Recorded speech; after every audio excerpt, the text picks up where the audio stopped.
Alors, bonjour les amis, on s'est vu tout à l'heure, la ligne n'était pas du tout en notre faveur, donc je vais reprendre les tendances de tout à l'heure pour vous montrer, en espérant que ceci ça fonctionne, enfin que ça fonctionne pour vous. Pour vous montrer, on va commencer avec le SP500 où je proposais tout à l'heure. Au vu de la situation du marché boursier aujourd'hui, par rapport à la semaine passée, on peut voir une belle montée ici avec surtout les moyennes mobiles qui se comportent différemment par rapport au mois passé et encore différemment par rapport à la fin de l'année précédente, passée plutôt.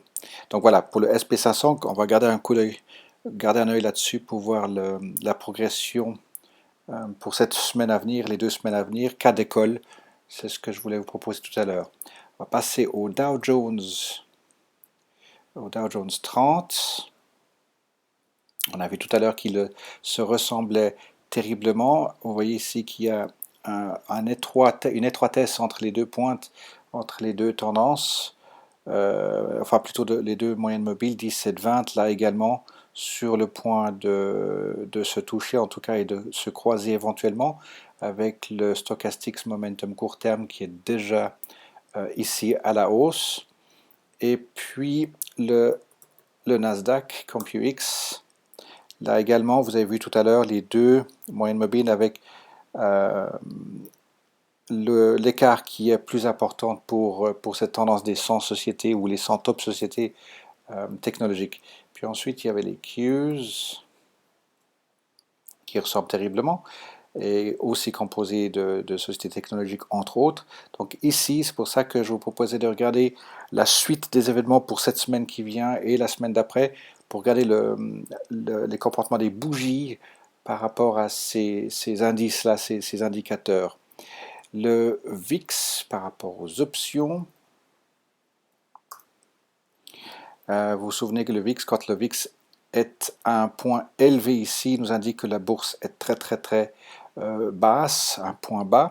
Et puis, même chose, lorsque le VIX arrive à une pointe en bas comme ici, nous indique que le marché est très haut, très élevé. Donc ici, à chaque fois, il est en train de nous dire ici qu'il arrive de nouveau à un point plutôt élevé. Donc intéressant de voir également sur ce nouveau mois des options qui commence cette semaine. Et puis il y avait également, je m'arrêterai sur AES,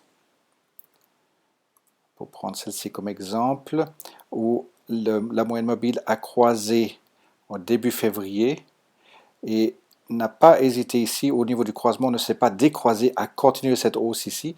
Donc on va l'étudier cette semaine, la semaine prochaine plutôt, réunion de club pour ceux qui ont de l'AES. Et puis imaginez ce qui va se passer par rapport à la suite de cette action ici, si elle fait maintenant plutôt du latéral entre 9 et 10 ou 9 et 9,80, etc.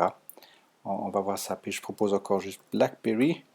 Je sais qu'il y en a qui en ont aussi en portefeuille. Même chose, vous voyez qu'il se trouve très semblables. Les deux moyennes mobiles sont repartis à la hausse. La différence, c'est que les bougies ou la bougie pour BlackBerry est encore dedans ou sur les. Non, je préfère dire dans les lignes. On aimerait que la bougie par la suite soit en dessus, à fur et à mesure que les deux moyennes mobiles partent à la hausse.